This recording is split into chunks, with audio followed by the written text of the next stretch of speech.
Hello everyone. It's James again. And today I want to talk about something extremely important. But before we do, I just want to thank you all for your kindness, love and support. And for the new people here to this channel. Thank you for giving this little cartoon man with a funny voice a bit of your time. With that said, I wanted to talk about boundaries. And though this is a main thing most channels of narcissistic abuse talk about on how important they are. But when applying it in real time, it can be difficult. Why? Because they meaning narcissists are some of the most skilled manipulators you will ever meet. They are masters at getting you to feel sorry for them. They are masters at using guilt to get you to do what it is they want. And just like when someone says, if someone were to attack me, I would do this and that and the other. But if something like that really happened, they would probably be so stunned they wouldn't know what to do. Well, dealing with someone that is a master manipulator is almost the same. Once you are there, it's hard to know what you will do. But this is why practice makes better. And seeing others' stories on what can happen if you don't have boundaries is important. As an example, we might think that we live in a safe neighborhood and we can just go about our lives as if nothing is wrong. However, if we see on the news a few miles from us, there was a home invasion, or a carjacking or whatever, we might be more cautious and aware of what is going on around us. And we might be less likely to talk to someone in their car when they roll down their window and want to talk with us. Even if they are being helpful because our tail light might be out. We know there are carjackings happening in the area. So if someone motions like they want to talk to us while on the road, we might keep right on driving while hands-free calling 911. Boundaries. Boundaries. And mind you, this isn't paranoia. But you are reacting to what you've seen on the news going on in your neighborhood. And possibly behaving in such a way might have saved you from getting carjacked. Who knows? But it's important to see what's happening so we can protect ourselves accordingly. Because without such examples, it's all just a fantasy in our head of what we will do. But when we see it happening to someone else close to home, it somehow makes it real, instead of a fantasy. Well, this nice gentleman behind me gave his coworker and her husband and children a place to stay for a short while they were to work to get up and on their feet and get their own place. Plus they were working to buy a car from him as well. The man even moved in his own home basement so they could have the upstairs area for their family. Well, they stopped paying rent and refused to leave. You see, this woman at this man's work probably noticed this guy had a kind heart. And through conversation realized he lived alone and had a decent-sized house and property. She might have even brought him treats at work. I don't know. But this is just a speculation of mine. Or she gave him tons of compliments on how he does his job at work. But then came the sob story more than likely. And he jumped into action to lend a helping hand. Now there is nothing wrong with helping out someone. But this help could have come in a different form. He could have educated her on their state programs they have to help families in need. Most Western countries have them. If you have young children, 9 times out of 10 there are assistance programs they might qualify for. Now I want to backtrack a moment. If he talked about his home and that size of his home, that was his first mistake. And I'm not knocking him. Because again, narcissists have a way of pulling this type of information out of people. Oh, so where do you live? What part of town do you live at? Oh wow. Those are nice houses over there. And it feels almost like an obligation to tell them. I mean, they brought me cookies today and they are so nice, right? Then when they have sized you up, the sob story comes out. And I know my mother used to be a master at this game. And as I mentioned, my mother when I was a child had everyone at our school angry with her. Simply because she would play the card of needing help. Then once she sucked these people into her life, She not only wore out her welcome with these people, she abused the help they were giving her. You see, if any of these people, instead of just helping my mother with things, but worked with her so she could do these things herself in order to get such help, my mother would have said, no, that's okay. Because the truth was, she wasn't looking for a leg up. She was looking for a handout. And the narcissists you will meet in your life will be the same way. You might meet someone nice that you start dating.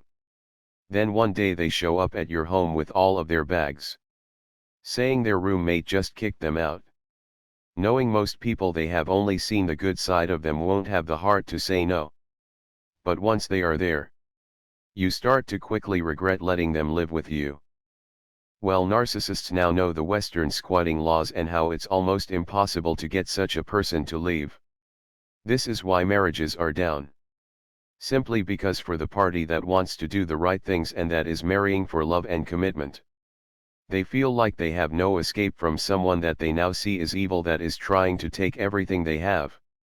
And this is how the laws are set up. They are set up to favor the criminal and they are set up to favor the narcissist. And this is what you see in society, where criminals are running wild, simply because at least in their mind the laws favor them. And this is why you see marriages are down.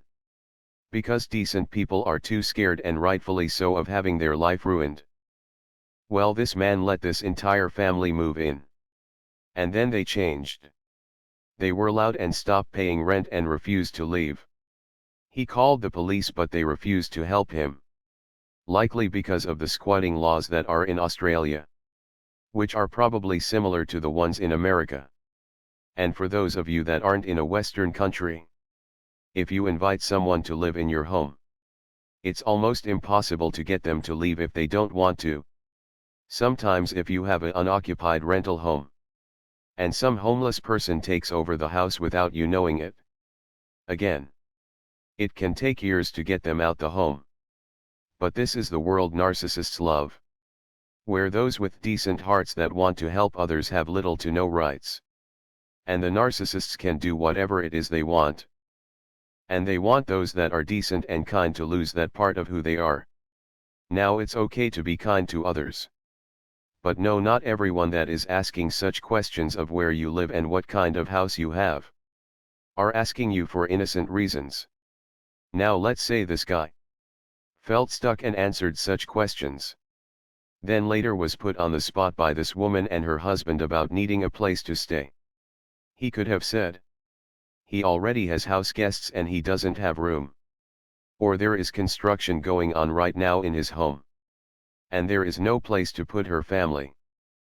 Now I don't like fibbing or lying, but the best way to think about it is, if you were escaping from being a prisoner of war, would you tell the guard you are escaping on Tuesday at 3 p.m. simply because you wanted to be honest? Sometimes we have to stay hidden away and conceal our blessings.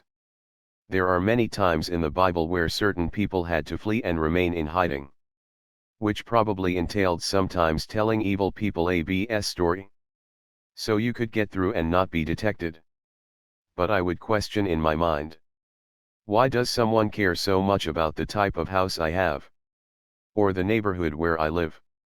When I meet people for the first time, I don't dive deep into these areas of their lives. It's none of my business. But others like to do that. Not because they are interested in you as a friend, but because they are building a profile on you and they want to see, do you have something they can use? And this is a skill people like my mother mastered. My mother could literally get anyone to do anything for her she wanted. Now later on they would get mad at her, because she would use them so bad that she almost put it in their face she was straight up using them. Then once she burned that bridge, she would move on to the next person she could use. This nice man behind me was just trying to be helpful. But how many times have we heard about someone helping a homeless person and bringing them into their home, and then they get deleted? Actually, I just came across a news story the other day.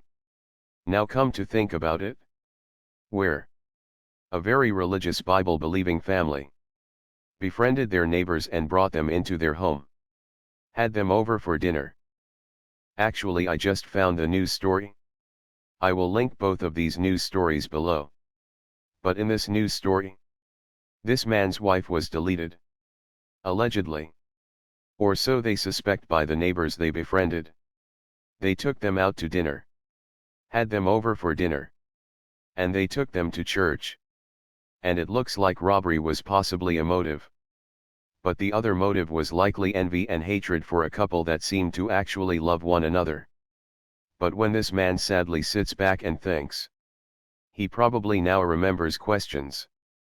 Personal questions about possibly financial things they have in place for themselves.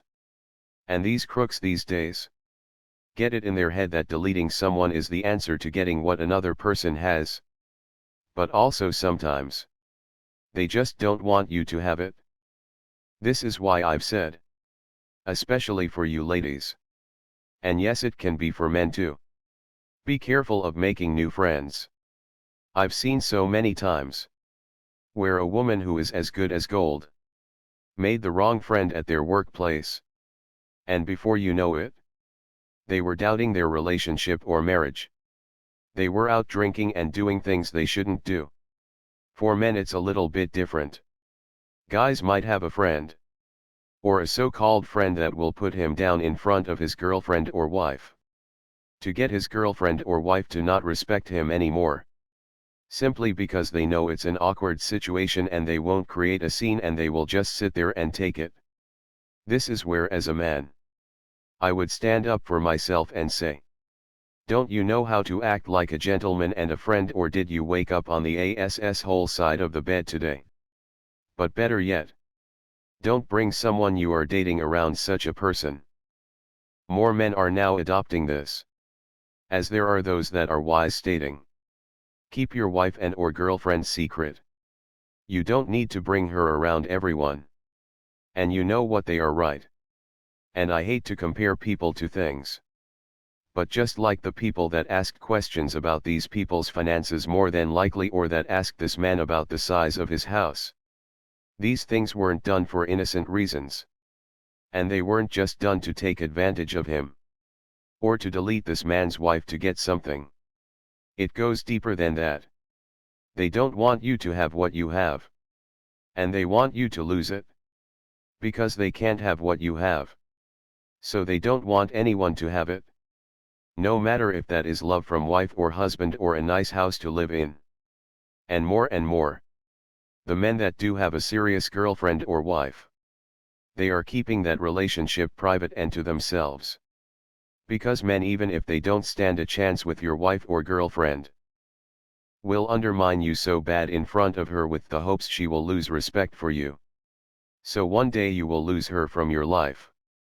If you've ever had a friend talk this way to you in private or in front of others, no matter how good he's acting today, do not tell him about your new girlfriend and never bring him around her ever. No matter if he's acting perfect around you now. Do not trust this person. Because once they have the chance, they will try to cause you and your relationship great harm. Same with you ladies. When you get a new boyfriend, be careful of your girlfriends wanting to go places you shouldn't go to as a woman with a boyfriend. And like this couple, it appears they spent most of their time together. They seemed like a team. Everyone else should be secondary. Yes. Have friends. But let them earn the right to be in your life. And keep them in safe categories so they can't cause you and your relationship harm. Yes. The putting boundaries in action can be hard. But when you see stories like these, it drives the point home on how serious and important they are. We've been conditioned by Facebook to put all of our life details online for the world to see. And guess what? Criminals are using social media to target such people. There are criminal groups that fly out to completely different countries to rob people that post on Facebook that they are going on vacation. Again, if you don't tell people what you have or make people think you have less than you do, isn't being dishonest. It's staying hidden away from evil. I feel sorry for this man that lost his wife. And I hope others will see this story and will think twice before they open their doors to someone that appears to be nice. Can you be friendly with them? Yes. But opening up your doors to God knows who? No. No. Don't do it. The spirit of envy and evil and criminality is running wild. And one of the best ways to get these people to flee is to try to show them how to do what it is they want for themselves. Hey, you should come to church sometime. Give them the address and let them go on their own.